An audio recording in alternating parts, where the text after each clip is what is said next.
Burnt out, abandoned cars by the roadside. All that's left of a mass killing at a music festival. We're following the Israeli army, heading into another devastated village. This is the kibbutz of Be'eri. It was one of the worst affected small communities here along the border with Gaza. More than 100 bodies, more than 100 Israeli civilians killed here. The bodies of the attackers still lie on the ground. The vehicles they used still here too. Their powerful machine guns trained on ordinary families. More than 200 terrorists, hundreds of them killed in the kibbutz. But you know, it's not a war, it's not a battlefield, it's a massacre. Inside a home in the nearby town of Ofakim, bullet holes and bloodstains are everywhere. David and his wife were held hostage for 18 hours by 5 Hamas militants.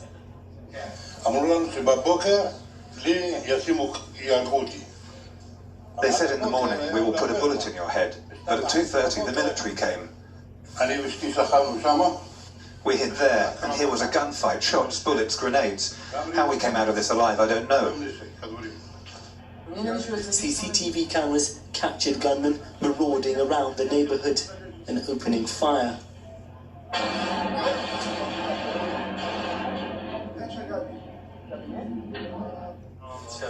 Inside their home, David's wife Raquel tried to talk them down. I told them, we're brothers. Why are you doing this? We should make peace. He said, we're not brothers. I'm a martyr. And he put a gun to my husband's head. It was terrifying. Hamas had brutally gunned down hundreds of ordinary Israelis. But at times here, it was also surreal. Like when the militants demanded food and a neighbor dropped off chicken and rice. We gave them Coke Zero, and they said, no, we want Diet Coke. He asked me, do you know this famous Israeli singer? And I said, yes. He started singing. My wife sang with him. We sang together, and suddenly their minds changed. You met these people responsible for such horrific violence. What did you think of them? Are they monsters or who are they? They are terrorists who came to kill us, but I turned it around, offered them food and drink, treated their wounds as if they were my guests. Israel is a country in mourning.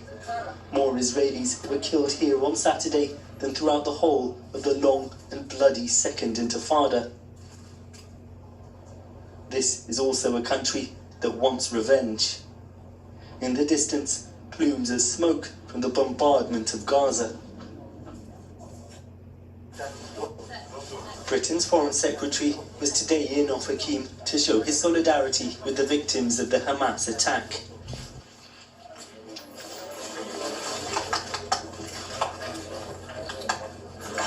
Horrific scenes here. Also grim scenes in Gaza. I wonder, do you have any concerns about the nature and scale of the Israeli response to this awful attack? Many people do across the world.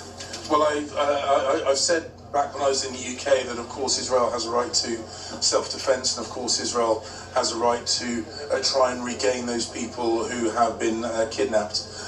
When I was in Israel a few weeks ago, of course, we discussed the security situation. We discussed Israel's work to minimize civilian casualties. But, of course, what we do know is that Hamas habitually embeds its military its military capabilities, its terrorist capabilities within civilian populations. What we want to see is as few casualties as possible. Is that happening? Hundreds of children have died. There's a blockade of fuel. We actually lost 1,200 people that murdered young people in the dancing party that they were shooting, entire family that murdered one by one innocent people. We are living close to monsters, to inhuman people, and we are fighting for our own, and we will win. Thank you. We will continue.